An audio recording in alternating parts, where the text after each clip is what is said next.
Good evening. Welcome to another episode of Straight Talk with Post Grad Recruits. Tonight we got a special one on. We got Coach. I gotta pronounce your name. I keep messing up. I've been saying it all day. And they've been messing it up since I was in 8th grade. So since 8th grade, they've been calling me. At that time, they used to call me Big O. At that time, and then when Big O became just O, and when I got to high school and then college at the University of Arkansas, they just called me O. Okay. And then when I started coaching, I was Coach O. I always tell people I'm the original Coach O, because I was being called Coach O before Algeron was being called Coach O. Really? Yes. That's funny. One second, guys. Let me make sure. Let me check this. Okay. It's Minion is the pronunciation, right? What's that? Is it Minion is the correct pronunciation? It's Mitjans. Mitjans. There you go. Yep. I had to pull up my questions, Coach, because we play a little game. And we can get in depth with that Mitjans and Orlando. We can talk all about that.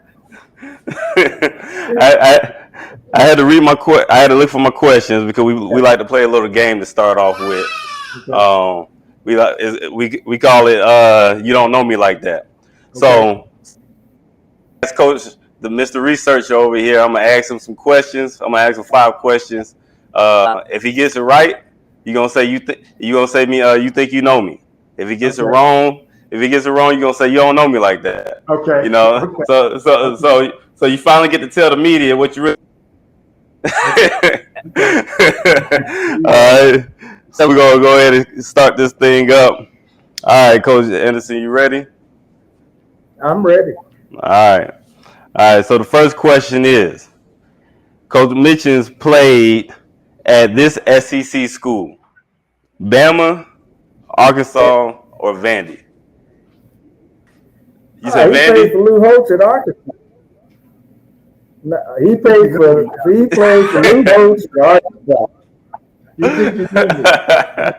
Coach, but the thing is, it's not an SEC school. It was the Southwest Conference. Oh, real? Okay. There you go. Okay. It was a Southwest Conference school, which Oklahoma was a part of. Well, no. That you don't know me. You really don't know me. That's part of that conference. That's right. You're right. There wasn't. But I will tell you something about Oklahoma now. We whooped that butt in the Orange Bowl. They were undefeated with Billy Sims, Kenny King, and Thomas Lott was their quarterback. Thomas Lott used to wear the bandana on his head. That was the first player ever to wear a bandana under his helmet. Was the quarterback at Oklahoma. Yeah. Thomas Lott. Wow. We went into that game almost 30 points underdog because Coach Host suspended our top 3 players. And then we ended up beating them by 22. And they were the number 1 team in the country going into the Orange Bowl. Oh wow! It's one of those ESPN classics. Yes, has it come on one of the ESPN classics? Come on as ESPN classic. Look it up. I definitely will be doing that. I'm gonna write that down. Okay. I'm gonna look. So, all right. Second question. All right, we're gonna see, Coach Anderson. We're gonna see if you know what you think you know. All right. So, Coach Mitjans played under these 2 coaches who went on to win national championships: Bear Bryant, Gene Stallings, Steve Spurrier, and Joe Pa, Pete Carroll, and Lou Holtz.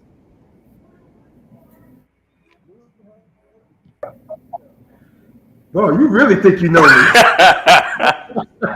Yeah, you're right on. You're right on that because, and I'll tell you, Coach Host was our head coach at the time. Pete Carroll, my freshman year, Pete Carroll was a GA. Bobby Cope was the secondary coach, he passed away, and Pete Carroll became the secondary coach. Okay. Yeah, and so Pete, and if you ever get a chance to talk to Pete, his first visit to New York City to recruit me, because I guess what's his name, Monty Kiffin, who actually recruited me, didn't want to go to New York. Something came up. He couldn't come to New York that weekend, so he sent Pete. And Pete's first time in New York City, Pete was like, "Man, this is an amazing city."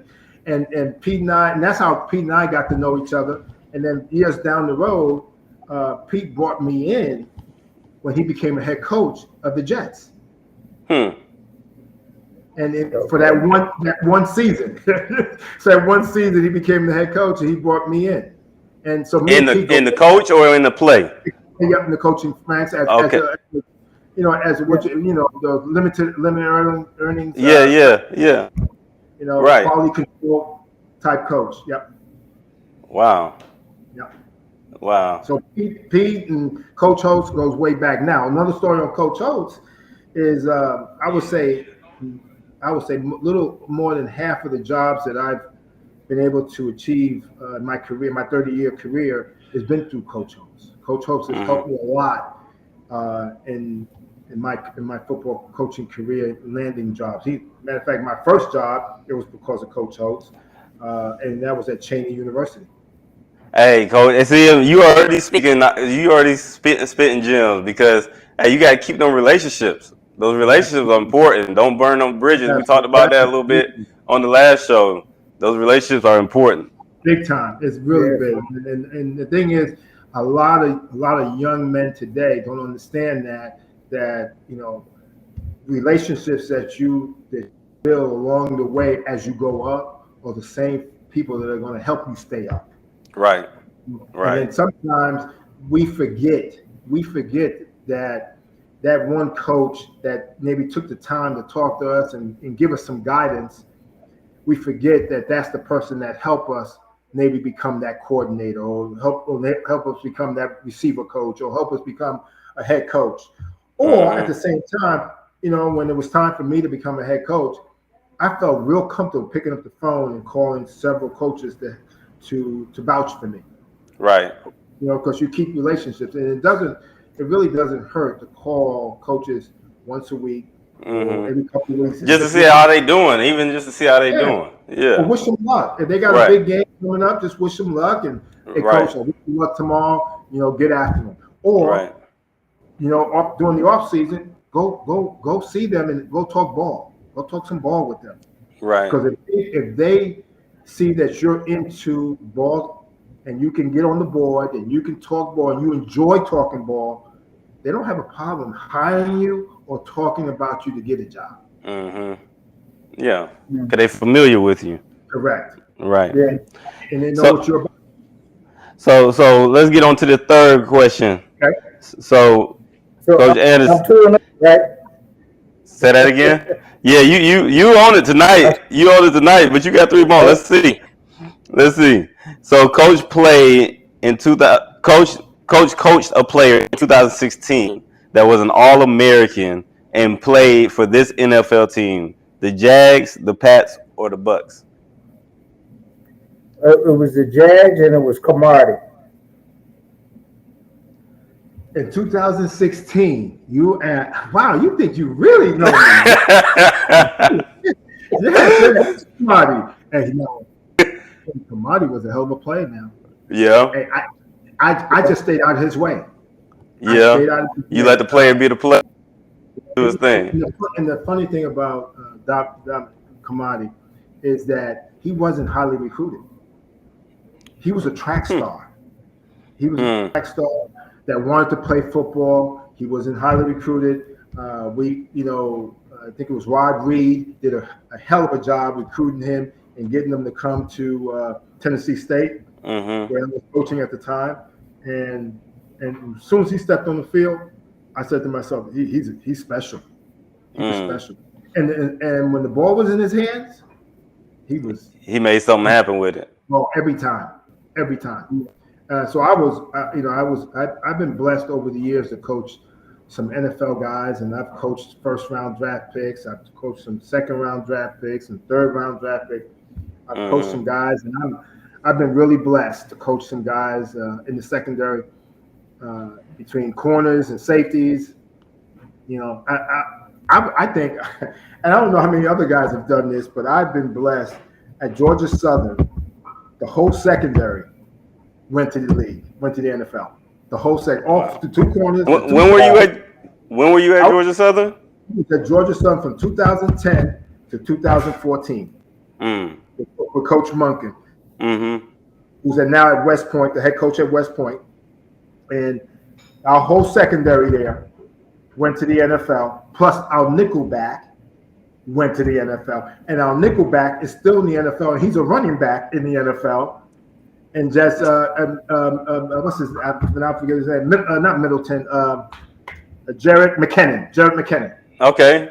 Yeah. Jared McKinnon, and he was our quarterback. He was our quarterback at Georgia Southern, and our nickelback. Okay, and then one corner was LaRon Scott was one corner, and the Lavelle Westbrook was the other corner. The safety was J.J. Wilcox. And the other safety was Eugene Banks. So pretty much, did you let those guys? You just showed them the technique and let them be athletes. All about techniques and let them play. Let them play. And I think a lot of young coaches, they forget that. They forget that you got some play. If you got players, just teach them the scheme. Number one. And then teach them how you want them to play. If you need them to play in a certain way, a certain type of technique, you got to teach the technique. Once they master that technique, let them go. Right. Because they wouldn't be on scholarship if they couldn't play. Right. You recruited them. So right. Right. It's up to us as coaches to teach them the technique. If we're a press team, well, then we got to teach them press techniques, different types of forms of press. If we're an off team, then we got to teach them how to play off. And and I think the hardest thing for a young man coming out of high school is to play off. So it's and back pedal and getting off and breaking off the pedal and stuff like that. So weaving, it's unbelievable the guys who don't know how to weave properly. Correct. Who don't know how to weave. I'm like, man, like make it way more difficult than it has to be. But I mean, it's a skill. Playing defensive back is a skill.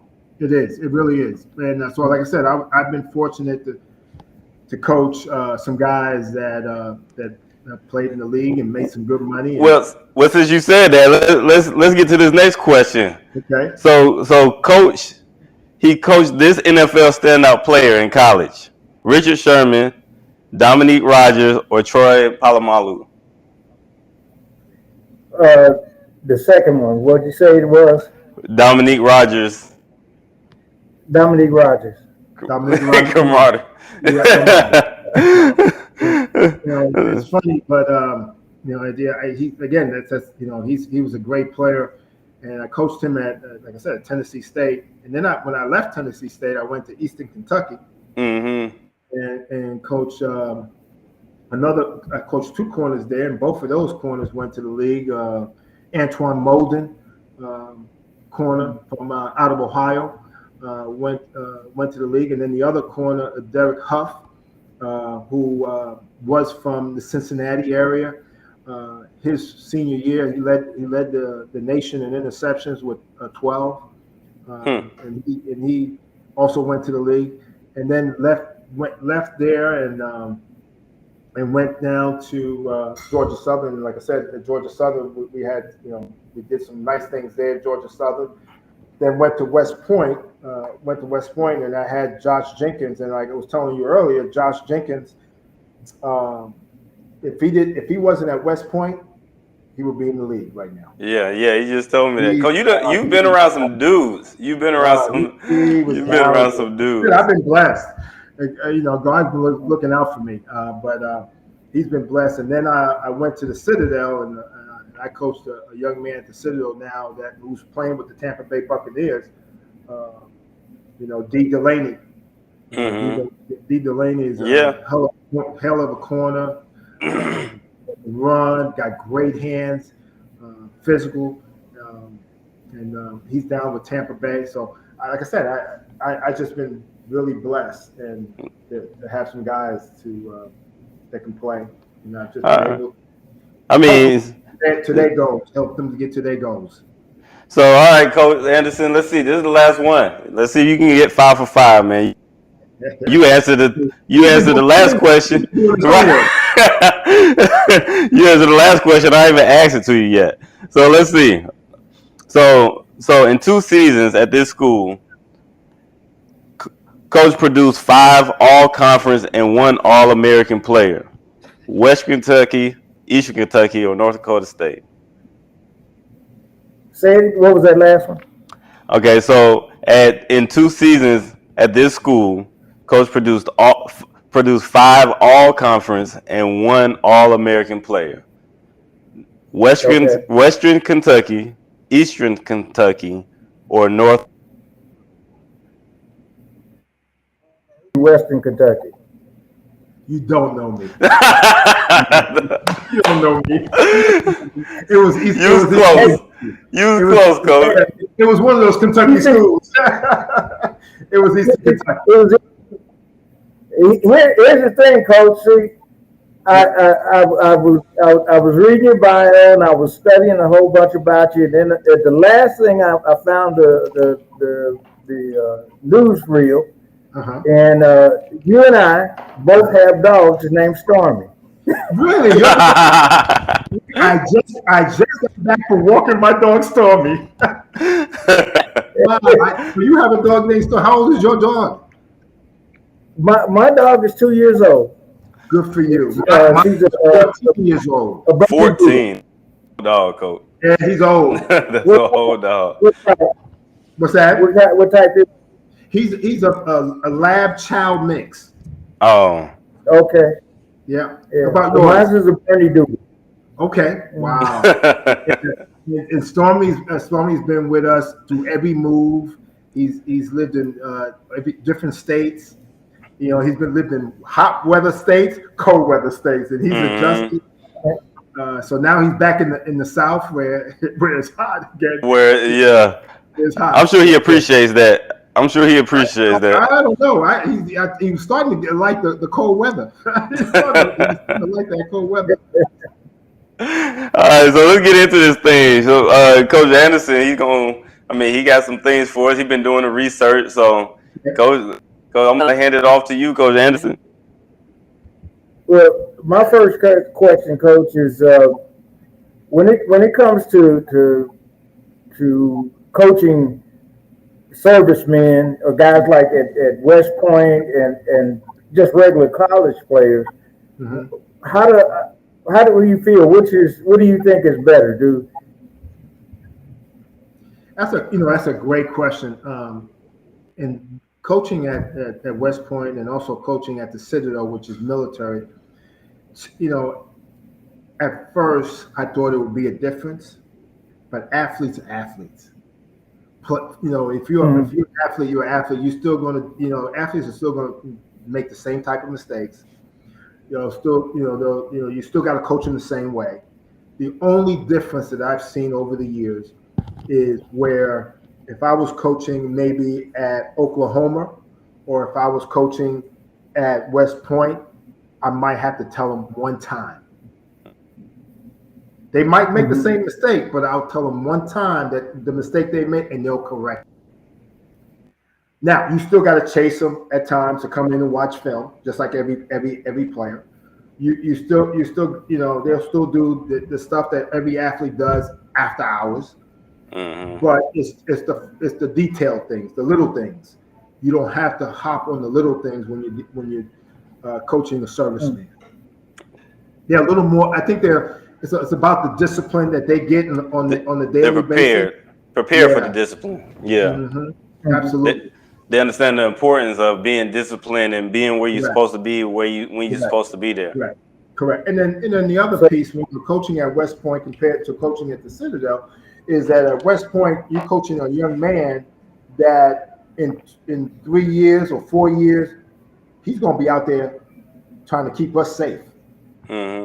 Where you know, the average football player at any school around the country, after 4 years, he's either going to the NFL or he's out there trying to get a job and be productive in his life. Where these young men are preparing themselves to put their lives on the line for us. I can continue coaching and you can continue coaching, Coach Anderson. You know what I mean? So that's you know, when I used to come into work, I was like, guys, you know, I tip my hat to those guys every day. You know, I praise them because I thank them because, you know, they made my job easier because of what they're doing, what they're getting ready to do in 2 or 3 or 4 years down the road. Right. So let me ask you this, and somebody asked me this the other day. Are you guys taking only servicemen, or are you guys taking all players? Because that's something that I want to get clear. Because I said no. Great question. And as you know, I'm the new head coach at Thomas University. And correct. It's based on military transition, and so any veterans, you know, that are looking to, now they're exiting out of the military and now they want to go back to school and get the degree, and they might have been football players and while they were in high school and now they want to continue playing football, we will recruit those type of young men. So I would say about anywhere between 70 to 80% of our roster is going to be military affiliate. Okay, so either they're exiting out of the military or coming into the military. And what I mean by coming in, so high school football players that are interested in going into the National Guard, okay, will recruit those young men. The National Guard of Georgia has told us that they will pay for them like a full scholarship for any high school young man that wants to play football and join the National Guard. They will give them a full scholarship to come play football at Thomas University. Oh, wow. Number two, that's great. Yeah, it is. It's awesome. And number two, they will give them a stipend, anywhere between $600 to $800 a month. Okay. Number three, they don't have to do anything with the National Guard during the football season or during the spring. We have spring practice. So the only time they're doing anything with the National Guard while they're in school is December, January, February, May, June, and July. And in those months, all they have to do is one weekend in December, one weekend in January, one weekend in February, and again one weekend in May, and June and July, just one weekend. And that's all they have to do while they're in school, and they get everything paid for. Now, on top of that, any transfers, if anybody wants to transfer in, and they also want to participate in the National Guard, and say, for instance, you have a loan, you've been going to school with loans, and you have loans of maybe up to $30,000. The National Guard also has told us that they will cover up to $50,000 worth of loans. Wow! So if you have the $50,000 worth, they will pay all of that for you to come play at Thomas University. That's big. That's awesome. Big. It is. It is. That's big time. I when they told me that, I was like, where do I sign? Right.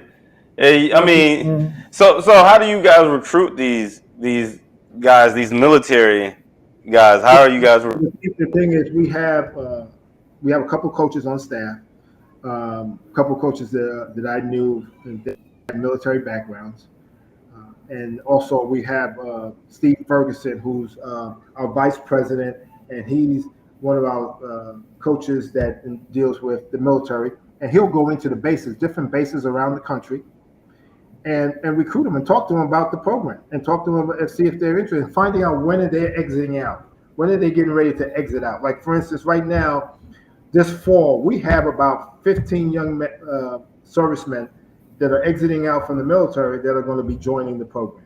And then That's great, Coach. Yeah, thank you. And right now we have about 15 to 20 high school students that are interested in joining the National Guard and coming to Thomas University. Awesome. So, but recruiting high school players is just the same way every college coach is doing it. You know, we recruiting high school players, and recruiting, junior college players, and then once we get their interest, we'll talk to them about the National Guard. If they don't have any interest in the National Guard, that's not a problem because, which I told our coaches, we have some scholarship money for young men that are not interested in the National Guard. I would like to save my scholarship money for offensive linemen and defensive linemen. Makes sense. That makes sense. There's a shortage, like everything else in the United States. There's a shortage. The reason why is because the military, you're not going to find offensive linemen in the military because they have to keep a certain weight. Makes sense. So makes sense. I need to go out and scholarship those offensive linemen. And those defensive linemen, they might be too big, so you're not going to find them in the military. Or if they're high school players, the National Guard will not take them if they're too big. So I have to scholarship those. And then that you need that trigger man at every level. If you don't have a trigger man at quarterback, it's going to be tough to win. So I would like we were very fortunate this coming year to land a quarterback who's in the military, and he was our former quarterback at West Point, Chris Carter. Chris Carter was our quarterback at West Point, who helped us beat Navy. And now he has 2 years left. And when when I landed this job, he called me and said, "Coach O, I still need to get my degree, and I want to play. I want to come down and play for you." And I was like, "Sure, come on." So you guys are gonna be a problem. Yeah, I don't have to worry about that for 2 years. Yeah, but we have some quarterbacks that are coming on board, so I'm happy about that. So, Coach, how large of a roster are you going to have? Okay, we're going to try to this fall when we start classes in August, have close to between 60 and 70 players on campus at that time, and then come January, try to bring in another 20. And then the fall of 23. Get close to 100 to 110.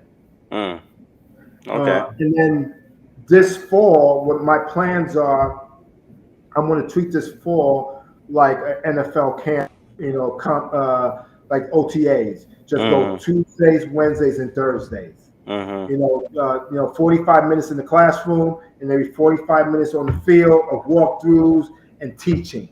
Because if I was talking to the coaches and I was like, some of these guys that are going to be on our roster this fall have been away from the game for anywhere between 2 to 3 years because they've been in the armed forces. So they've been away from the game. Right. So we got to build their IQ, their IQ back up again. We got to build it back up again.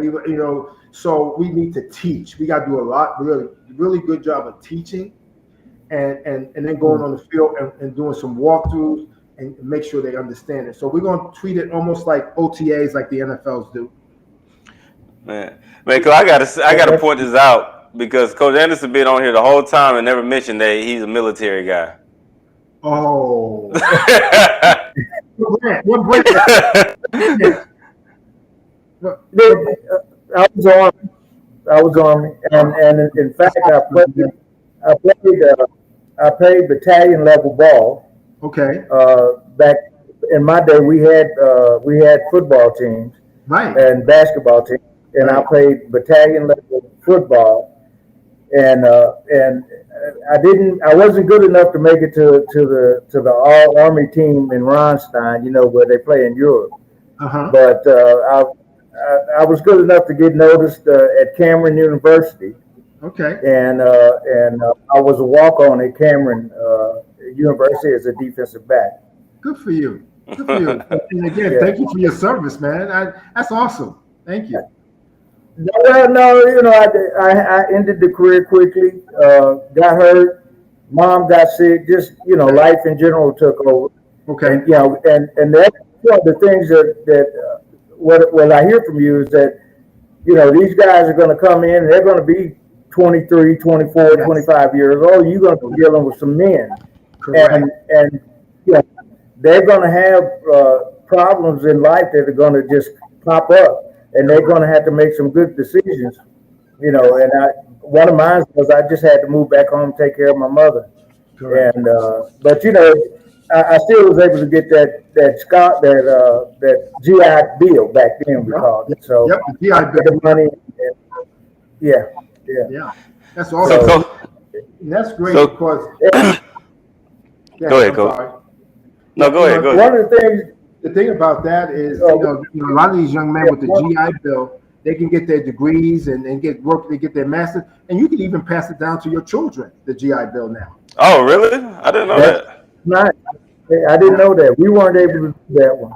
Yeah, you can pass it down, which is awesome. And then talking about, like you said, I think that's great. What you said, a lot of these young men that are making that transition back to society, they're going to have some issues. Like you said, they will have some issues. So we hired a coach, and his job is going to be player development, working with them. And he's a former military, he's a Marine, and he's going to be able to spot and see when those issues start coming up and being able to deal with that, so it can help them go through whatever issues they might have, and help them get through college life and also get through playing football. Man, so I'm just sitting here. I'm just sitting here listening, man. And if a guy is really serious about his future and and building a solid, financial, portfolio, I mean, you guys, I mean that's a good direction. You know what I mean? Coming to you guys is a good direction to go. I mean, I know everybody wants to go D1, everybody wants to go to the NFL, and things of that nature. But I mean, even NFL guys, once they done playing, they got to find something to do. You know what I mean? So I mean that it sounds like saying you guys can set guys on a solid, path to create some financial stability for themselves in the long run. And that's what we're hoping, that we can do that and help these young men make that transition back to society, and not only that, help them get their degrees and help them fulfill one of their dreams, which was maybe playing college football. Mm-hmm. Right. So a segment we like to do, and guys always how their film is being evaluated and things of that nature. So I like, hey, this is the opportunity. If you tune in, you can get some pointers and saying exactly what college coaches are thinking. So I got two guys I want to show you. One is from Mission Prep in Texas, and then the other one is from Gordon Prep in Oklahoma. First, we'll look at Samari Willis. He's going post grad. I'm gonna go ahead and share my screen. It might be choppy. What position is he? Samari plays running back, strong safety, and outside linebacker. So he considers himself an athlete. Okay. Give me some dimensions. Give me some dimensions on him. Okay. Samari is in the film. Let me start this clip, and then let me show you. Let me.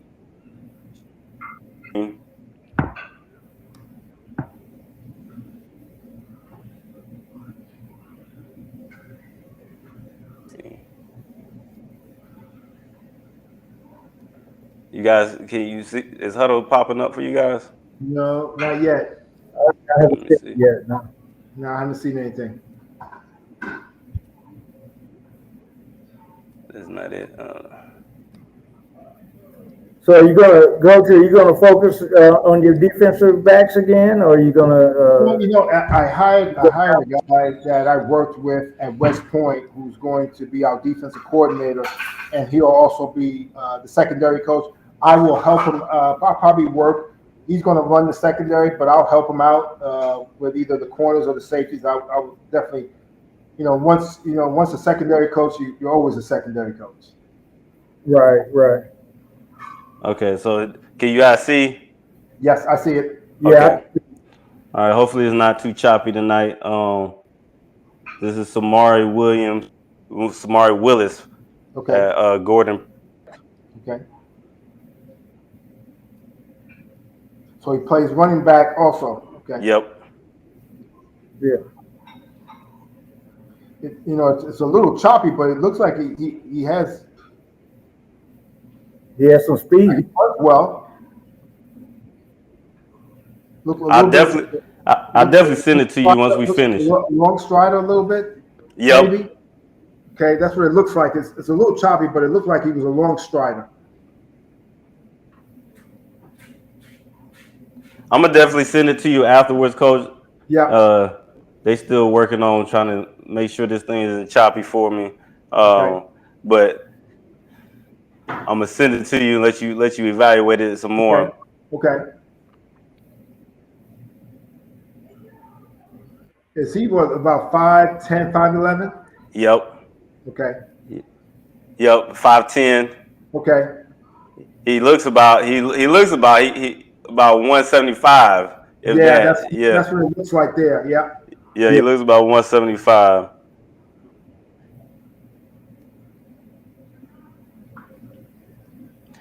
All right, so I'm gonna stop it right there.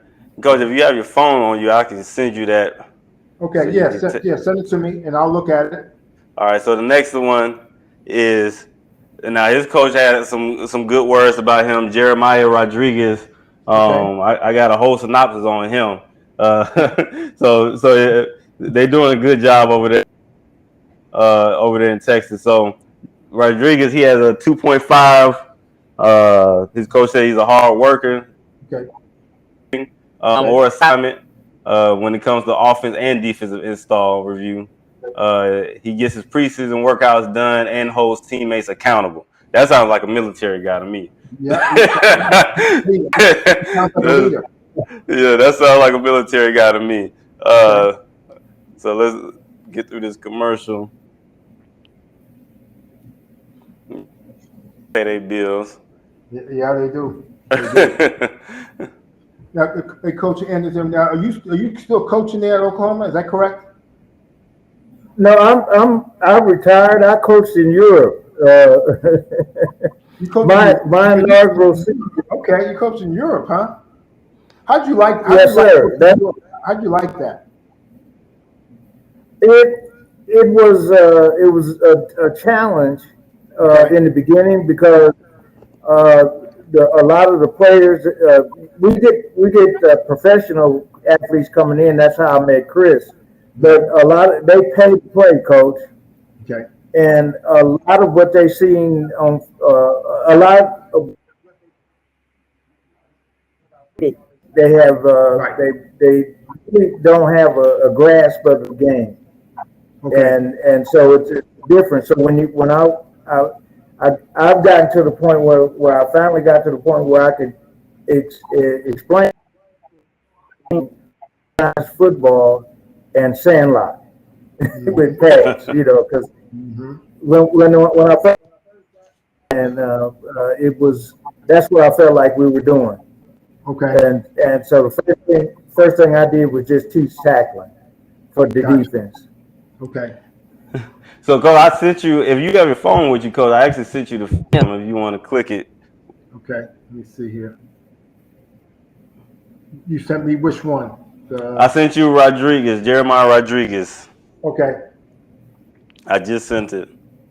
Okay. And this is this young man we're getting ready to look at? Yep. Okay. I'm about to play it for the people out there. Hopefully they can see it.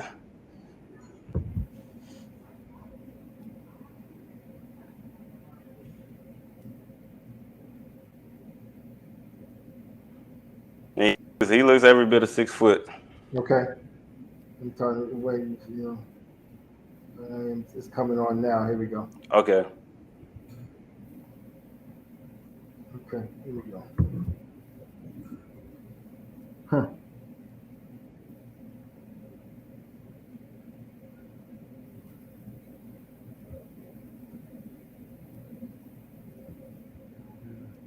And you just stop whenever you're ready, Coach. Yeah, I like him. I do like the way he moves. He moves well. He'll be a kid that I would like to see in person. If I could see him in person and move around, And I don't know if where's he from? You said Texas? Maya is From Colorado. Texas. He's in Texas at a post grad called Okay. Mitjans Tech, but he is from Colorado, like you said. Colorado. Okay. Yeah. He'd be a guy that I would definitely. I like him. I think he moves a lot. He moves well. He's tough. He has some decent ball skills. He has, it looks to me like he has a little bit of COD. He changes direction well. Mm-hmm. Yeah, so just from the highlight, Coach, can you see anything that he needs to work on that a kid like him need to work on? Because I want to keep it real and straight with these kids. right. Well, I think what he needs to do is, and I think it's hard when you're at a post grad school, is to play one way because he plays both ways. So it's hard to really home in on a particular position. If he's going to be a defensive back, then I think we still got to work on his footwork. His footwork got to be a little tighter. If he's going to be on the offensive side, then he needs to work on his blocking. That's what I'm looking at here. He needs to work. He's got to be better as a blocker, and he has to be able to run between the tackles. Right. Because, when you're young, we all think we're fast enough, and we all want to bounce everything. Yeah, it changes when you get to college. Right. I tell you. And to play college football, coaches want to know, you might have speed, but everybody in college can run. Mm-hmm. Everybody in college can run. So can he run between the tackles and get that tough yard for you, and then every now and then break one or break two for you? That's what you want. I found out the hard way. I tried to make a cut when I first got to college in practice. Tried to make a cut, and that cut wasn't there. I found out that everybody can run. Everybody can run with you. Everybody can run. Yeah. And that's what's scary. That's the scary part. Everybody can run. Right. Well, I had a good look at him, and one of the things that I noticed, Coach, is that he really wasn't changing the hips of the defensive back. He wasn't changing their direction. He was just running by them. And they were, like you said, a lot of the defensive backs were just playing off coverage, and they just turned and he would get by them. So I didn't see any real split end work, right, in terms of being able to get by. Okay, that's good. That's right. That's all good things. Now, have you seen him in person? I have not yet, Coach. After a little bit more evaluation, hopefully we can get him invited to the PGR Bowl that we have here in Orlando. I'm definitely going to get you more information on that so you guys can come. This in this December. I know we talked about it a little bit last Saturday, but I would love to be there. Yeah, for sure, because I'm getting these post-grad guys. I mean, it's December, and I got time for you guys because you can bring them in the spring if they fit the program and what you're looking for. So definitely, me and my team going. I mean, it's a lot of guys out there, so hopefully we can. He'll be one that we invite. Okay. Do that segment, Coach, just to try to help these guys understand what coaches are looking for and understand that we didn't even watch the whole film. We didn't even watch the whole highlight. You want to send me the other young man too? Yeah, absolutely. I'll send you him as well. I can look at him, and then what I'll do is I'll give you a call or I'll text you and let you know what I think. Okay, absolutely. So I mean, cause my next question is usually, what's a guy that if you could, coach him that's currently playing in the NFL, going to the NFL, who would that be? But you've coached all of them, so I don't really know. There's a young man right now that's at the Citadel. His name is I'm drawing a blank on him. Is D-Mac, is Destin Mack. Okay. And he's he'll be a senior. He has all the ability in the world. I wish I could still be there to coach him his senior year because I think he has the potential to play at the next level. It's so funny that he calls me every Sunday. Even since I've left, he's called me every Sunday and sends me his workouts, highlights of his workout, so I can critique it for him. Right. And he still wants me to coach him, even though I'm not there. And so we'll talk about different drills that he needs to do and stuff like that. And he's a student of the game, and I really think that if he has a decent year, he'll have an opportunity to play at the next level. He's a physical corner that can run, can cover.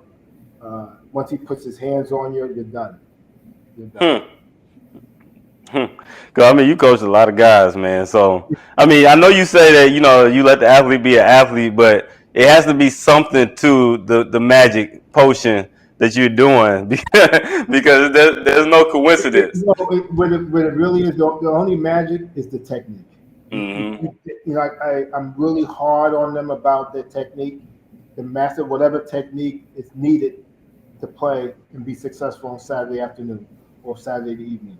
I'm not big on a lot of drills. I don't do a lot of drills. I think a lot of coaches do a lot of drills, but then come Saturday, you don't see any of those things that they work on.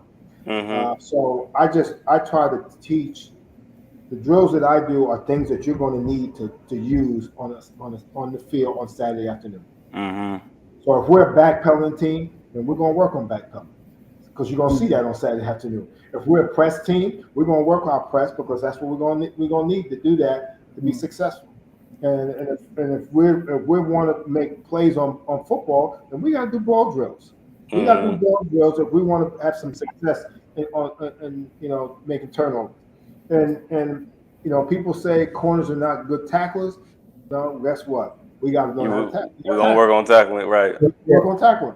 I don't expect you to be a great tackler. I just want you to be a good enough tackler to just bring them down and give us an opportunity to line up again. Right. Give us Funny. this opportunity to line up again. One of the things that I emphasize, Coach, when I was coaching is one, good tackling skills. And I mean, I went through all three of them from the shoulder tackle to the head and front tackle to the even the rugby tackle. I mean, hit, wrap, and go. That's what I taught. Yep. And I would tell guys, you can't if you can't hit, wrap, and roll and tackle, then you can't get on the field because that's what I want to see first. Right. That aspect. So, in terms of tackling technique, what do you teach? Well, I think I've always taught three different tackles. There's an angle tackle. Okay. In the secondary, if you're in the secondary, you're going to make three tackles. There's three tackles you make in the secondary. You make the angle tackle. Right. Okay. Where now the guy's broken and you got to make that angle tackle. The other tackle that you make is that one-on-one tackle, and that's more the safety when the guy breaks through the between the tackles, and now your head up and you work. So you got to work that one-on-one tackle, all right, and take something away from him, and then the other tackle I work on is what I call just get him down. You got to find a way to get him down. Find a way, yeah. Find a way to get him down, and to me, those are the three tackles you make in the secondary. You make the angle tackle, and you make that one-on-one tackle, and then you make that tackle that if you don't make it, it's 6. Right. We just got to get them down. So I work on that all the time. And then what I also incorporate with that is I incorporate the Stalk Drill. So getting off blocks, you got to be able to get off the block to make the tackle. So we're constantly working off. Teaching, you got to work this, the Stalk Drill where you got to get in that receiver's chest and get and separate. You got to cause some separation with that receiver, and now and get rid of him, and now go make whatever tackle you need to make. But those are things that I constantly work on. Every day I'm working on some type of Stalk Drill with the DBs. Every day I'm working angle tackle, one-on-one tackle, or just what I call just getting them down. And you work on that every day. And, and I've had some, DBs over the years that, all they want to do is cover, but, they became good tacklers. They're not going to be great tacklers. They're going to be good tacklers. And that's all we want. We want them to be good tacklers. We want them to do their part, do their job when it's time. Yeah. I know they don't scholarship to cover, but at the same time, if those guys that's front seven don't do their job, then we got to bring them down. Exactly. Coach, I noticed that there were a couple of years. I mean, you had more. Your teams have had, your secondary has more interceptions than a lot of people, and you led the league in it. How do you? I mean, do you? Yeah, man. He's trying to be modest, Coach. He's trying to be modest, and he over here with all these. To me, it starts in the off season. I tell our guys, anytime during the off season, we don't catch a football during the off season. We catch a tennis ball. Okay. During the off season, it's all tennis ball work, and it's tennis ball work with one hand. So this time I catch it with my right. This time I catch it with my left. So during the off season, it's always tennis ball until we do 7-on-7 or any type of type of team drill. Then you incorporate a football. But I try to anytime we're doing any type of stuff is use a tennis ball, because what it does, it makes you focus on catching the ball. It forces you to focus on the ball. So and then the other thing that we do is when we start adding the football, every drill that I run it at the end of each drill. They have to catch. I'm throwing the football. I'm throwing a good throw, a bad throw, because not every ball is going to be thrown perfectly. So you're going to get bad balls, good balls, and I get them used to catching all different types of passes. So every drill we might do is we end the drill by catching the football. Because the thing is, I think catching is just like walking, and you got to feel comfortable in catching a ball. Right. And if you're comfortable in catching a ball, then when the ball's in the air, you're going to feel the ball belongs to you. Just like the receiver believes the ball is being thrown to him. I want my guys to believe the ball is thrown to us. And I've been fortunate in some places where I've had guys, as a whole secondary, we've had close to 25 interceptions just in the secondary alone. We're reading that, Coach. It's been amazing. It's been amazing. And I've had games where in the secondary alone, we've had 6 interceptions in a game, just in the secondary. And it just start with mentality, like it's an attitude. It's an attitude. You have an attitude that ball, when the ball's in the air, is more belongs to me than it belongs to him. Right. Right. That receiver thinks it's being thrown to him. Right. And it irritates me, Coach. You said that when I see guys pat the ball down, I'm like, no, I want you to catch the ball. Right. I'm glad you got the PBU, but I need you to catch the football. That's what we need. I don't count PBUs. Right. The thing is, if it hits your hands, you should catch it. Right. That's why we do the tennis ball. Because if it hits one hand, you should be able to catch it. Because you've been catching the tennis ball all summer long with one hand. So what's the problem? All you got to do is bring that other hand, and you should be able to catch it. Right. PBUs don't count. And if you talk to some of my former players, they'll tell you, when they get PBUs, they know that don't count. They'll tell you, Coach O knows I should have caught it. And they'll tell you, I should have caught that ball because it hit their hands. If it hits your hands, you should have caught it. Because I tell them, if you make an interception, think about this. If you make an interception, a couple things are going to happen. You're a gifted athlete. Ain't too many people going to tackle you, number one. The receiver is upset because he didn't catch the ball, so he ain't going to want to tackle you. Ain't too many offensive linemen going to want to tackle you, okay? The quarterback is upset because he threw an interception. He ain't going to want to tackle you. So guess what? If you catch the ball, you might score.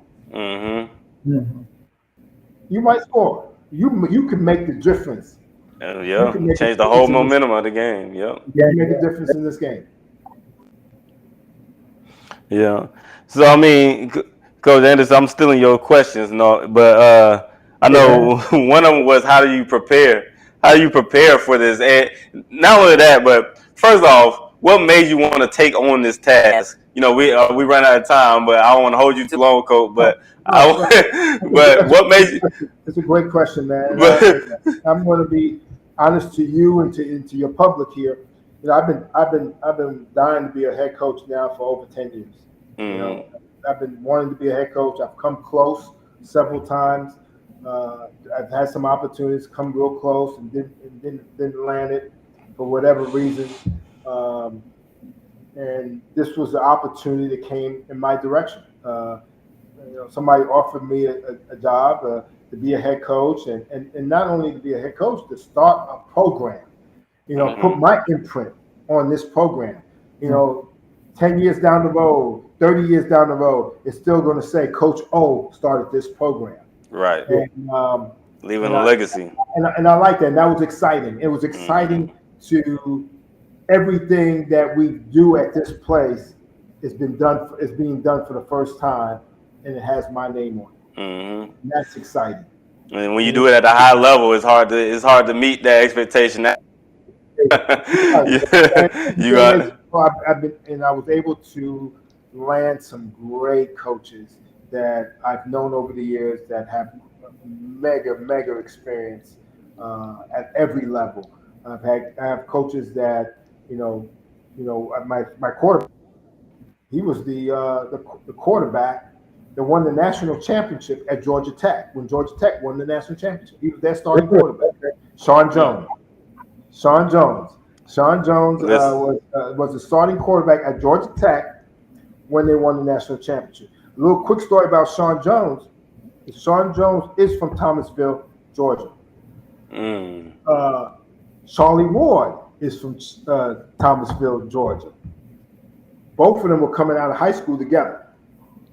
Charlie Ward went to Florida State, and Sean Jones went to Georgia Tech.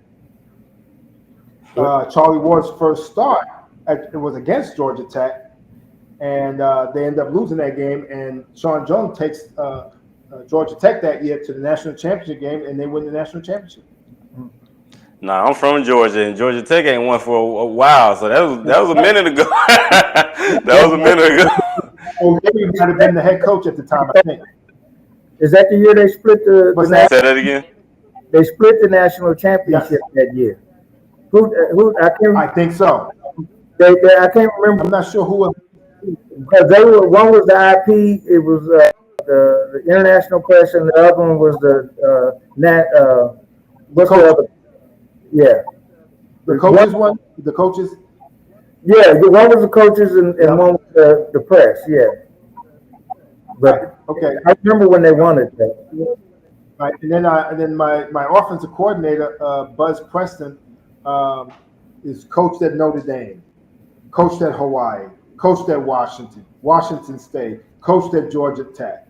You know, he's been all over, and he's gonna head the offense for us.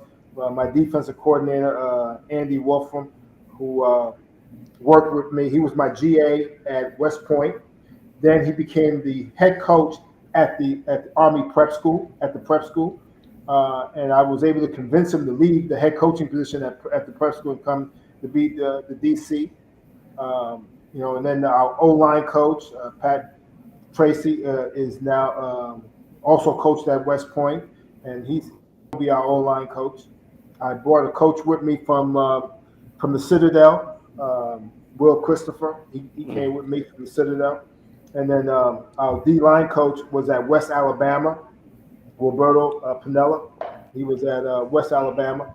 So the guys that I've been able to come together, it's a great staff.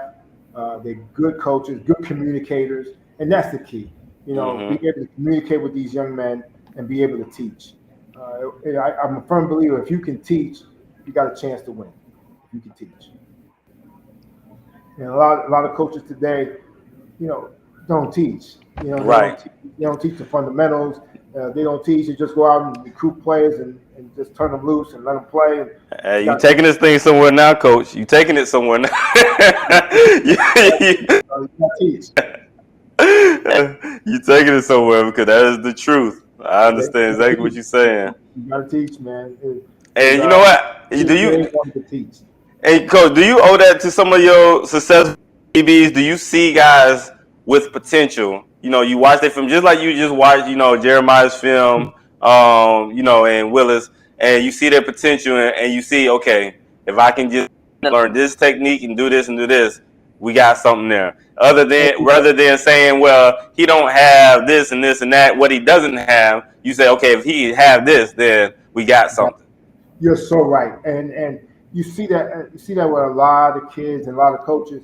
I think there's kids out there in the secondary that are better players when they're off. There's kids that are better players when they press. So if you know that he's a press corner, then let's put him in the press so he can be successful. If he's more successful playing off, then hey, let's let him play off. You know, we gotta put these young men in where they can be successful. Teachers, but just like I tell you, you know, I run into this problem all the time with young coaches.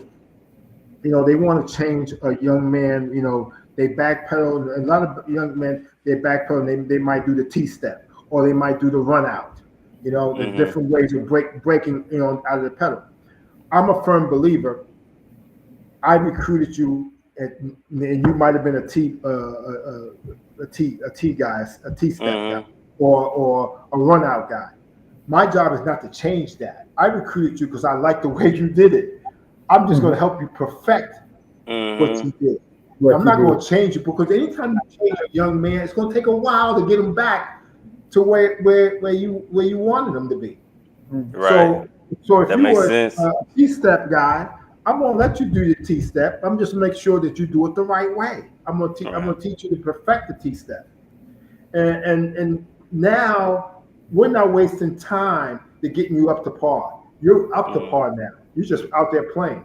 Instead of me having to teach you how to do the run out, because some coaches say, I want everybody to do the T-step, or I want everybody to do the run out. And you watch any of my corners, one corner might be doing the T-step, the other corner might be doing the run out. As long as at the end of the day, they're doing the same thing. They're getting the same job done. That's what matters. And it's funny you said that, Coach. I'm learning that later in my career, because when, you know, like you said, young coaches, we trying to do such and such and such, you know, and now, you know, I've been doing this for 12 years, you know, so 12 years, and really post grad, I'm not coaching this year. I'm focused on, you know, helping all the kids, but you know, post grad taught me that, because you only get such a short amount of time to try to get these guys where they can get some film, where they can get looked at, you know. So I got to the point where I like, if you can do it and perfect it, then do it. If that's the way you can perfect, if that's the way you can, you know what I'm saying, make the play and get the job done, okay, then you can do that. You know, so I'm gonna teach you different ways to get to the end goal. You know, so you know, so I learned that later. I'm gonna teach you different ways to get to the end goal. You use the one that's gonna help you the best. You know, and then let's work with that. I just need you to know the scheme, like you said earlier. Know the scheme and be where you're supposed to be at. But the technique, we're gonna perfect the technique that works best for you. Correct. Coach, I have a question for you, because you said you'd let one guy do press and one do off coverage. So first of all, I'd like to know, you figure you're going to run, and then by running those, are you going to run split coverages and stuff like that? Are you going to mix it up? Yes, that's a good question. I think, and not, you know, giving out too much information, because but we're going to be an art front. We're going to be an art front, and love art front. We'll be an art front, but at the same time, we're going to be multiple. I really believe we're going to be multiple. Because I think you got to be able to show some 4 down and 3 down. I think you also got to be able to confuse the offense and not and have them guess where that fifth rush is coming from, or that fourth rush is coming from. And I think, and even at the college level, you can find linebackers a lot better than you can find D linemen. it's easier to find linebackers than you can find linemen. So, being in the art front, your chances are a lot greater to find players to play in the art front than it is to play 4 down.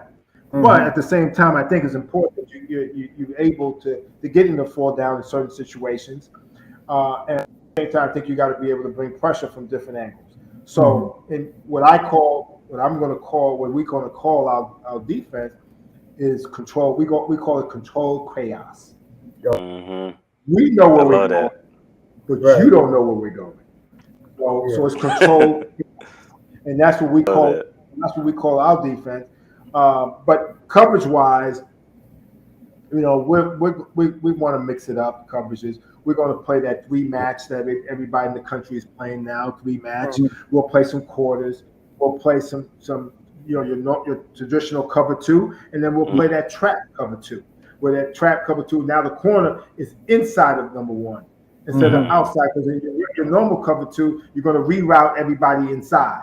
In trap, you're allowing that receiver to get outside. Right. So now that is heavy on the run game. Right. So we want to mix it up, and I think with offenses, going 10 personnel and 11 personnel and trying to throw the ball and all over the place and that zone read, you have to be able to keep the offensive guessing and not knowing where you're coming from. Then offensive linemen, they want to know if he has a free technique all the time or if he has a shade all the time. They want to know where you at if you're on the offensive line. But so on our end, what we want to do is we want to move. We want to be able to slant and angle and change gaps and take gaps, because what that does, it makes them uneasy. And that's hard to coach. That's hard to prepare against. Absolutely. And that's hard to prepare against. It's just like preparing for the triple option. It's hard to prepare for the triple option. It's hard to prepare for that. So so that's what we try to do on defense, and that's why I call it controlled chaos. For us, we're under control, but for them, it looks like, well, what the hell are they doing? Right. Triple option, tackle everybody. Yeah. Tackle everybody. Oh man, Coach, go ahead. If you got any more questions, I want to try to get Coach up out of here, man. We've been holding him, but it's been good, man. I can do this all night. I'm gonna do one more thing, and then Chris is gonna ask you a question that he fell out of his chair asking me last week. So, Coach, you spoke early. How do you teach your vernacular, and when it comes to your defensive plays? How are you going to teach? Because one of the things I found out, I'm an old guy. I went to high school in the 60s or 70s. So now they have a whole different new vernacular when it comes to the defensive line, or everything. Everything is different. So how do you teach that now with guys coming out of out of the military, being away from the game? When you say teach, exactly what do you mean by teach? To teach the scheme, or how do you go about teaching? Yeah. For example, one of the things I learned from Gary Patterson with the 4-2-5 is when he makes a defensive call, he has his line call, he has his linebacker call, and then his secondary call. Right. I think it's important.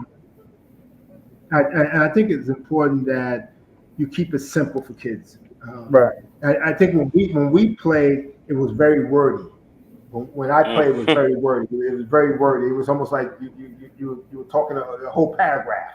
It was very wordy. But I think today, in today's world, and the way offenses are today, where they're so fast, right? You got to keep it simple. It's got to be one word. It's got to mean everything for the front, for the linebackers, and for the secondary. Okay. And usually, in our defense, you're probably going to get 2 words. You're going to get a front call, and you're going to get a back end call. So you're going to get 2 calls. You know what I mean? So it can be Gator 1, or you know what I mean. So now you're in a gator front, which it could be an odd front, and you're playing cover one in the back end. Okay, so you try to make it as simple as possible, and in some cases you got to you make everything color coded. You give them a color, and the color will tell them exactly what to play. Okay. And that's so every call is attached also with a color. So when teams start going fast, all you gotta do is give them a color, and they know what we in. They can they can adapt. Mm-hmm. Right. And then for us, I would say the D line is going. They'll make their line calls. D line's gonna make their line calls. The linebackers will make their line calls. Lucky, right? All secondary, and we put the ownership on the safeties to make all the checks. Mm-hmm.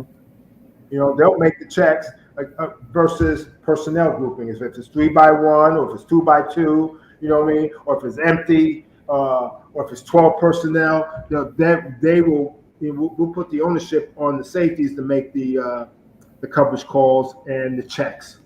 Okay. Got you. Two questions actually for the first one is, so you've been influential to so many guys. Who's a coach that was influential to you, and that really impacted you? Well, and when it comes to secondary play, it was Pete. Pete Carroll was, and I style my teaching just like his. He's a guy that wasn't a big yeller and a screamer. He didn't scream or yell, or he wouldn't raise his voice or anything like that. And that's the way I coach my guys. And then they'll tell you, I'm not a big yeller on the field. I'm constantly coaching. I'll coach them from Sunday through Friday, and then on Saturday I turn them loose. I don't coach them Saturday. On Saturday I let them coach me. Right. So when they come off the field after each snap, I need them to tell me what's going on. Coach me on what's going on, so I can tell you what direction we. Mm-hmm. So I put the ownership on them on Saturday. During the week is on me. I'll coach them during the week. I'm a firm believer. If I have to yell and scream at you, then it's time to move to the next kid. Yep. Same. You're not motivated enough, because if you really want to play, you should be self-motivated to be on that field. So I shouldn't have to coach you. And if I'm coaching guys that want to be in the NFL, I shouldn't have to yell at you. If that's your end goal, if your end goal is to be in the NFL, I shouldn't have to yell at you. Mm-hmm. You should be ready to come to work every day. Every day you should be ready to come to work. And so I would say Pete. Pete was a guy that off the field constantly joking. And when we were in meetings before we start our meetings, he was always joking. And that's the way I am. I will joke. I'll get on them. They get on me, and it's okay. We have that type of relationship. But when we get between the lines, it's know time to work. It's time to work. Right, time to work. I like that. I've been fortunate enough that all the guys that I've coached over the years, the ones that went on to the NFL, the ones that went on to great jobs and doing well, and fathers and husbands, and that we had some fun doing it. We had fun doing it that way, and they all brought into it, and that was the most important thing. They brought in. That's big. So this question is probably the most important question of the night. I like to ask this question. It's a fun question. It just tells more about your personality. Let people. Okay. So the question: if you were a fruit, which fruit would you be? Oh Lord, if I was a fruit. And why? If I was a fruit, it would probably be. I would say mango. A mango. Yeah. Somebody just said that. Somebody said that. I believe Coach Keaton said that. I believe.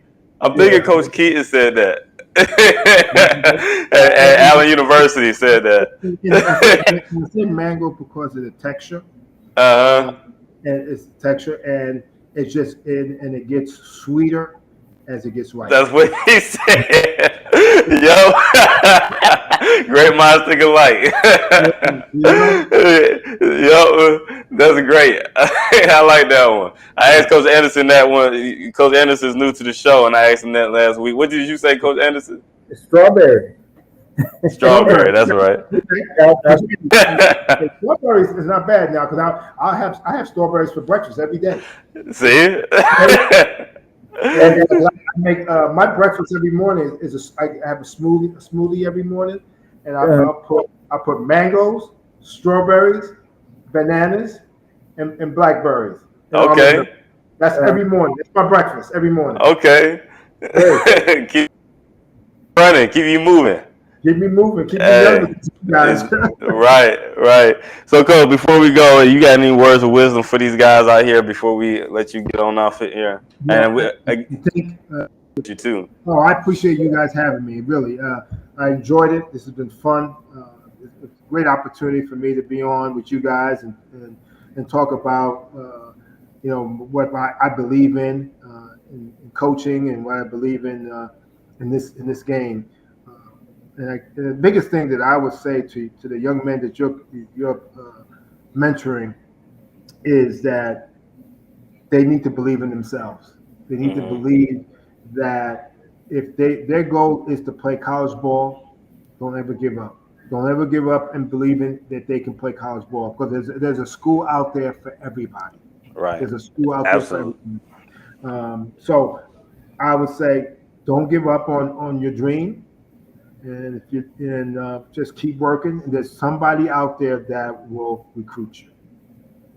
And you want to go to school at a place that wants you.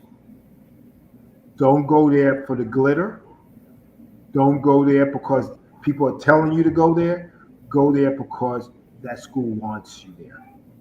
Because it's a better 4 years or a better 2 years when you're at a place where they want you. Good stuff, man. That's it for the night, everybody. Okay. Coach, if you can wait 1 second, when we get off, Coach. But that's it for Straight Talk with PGR, man. We appreciate everybody for tuning in and hope you guys learned something tonight. It was a good one. I learned a lot. I could go all night learning from you, Coach. Really. Thank you.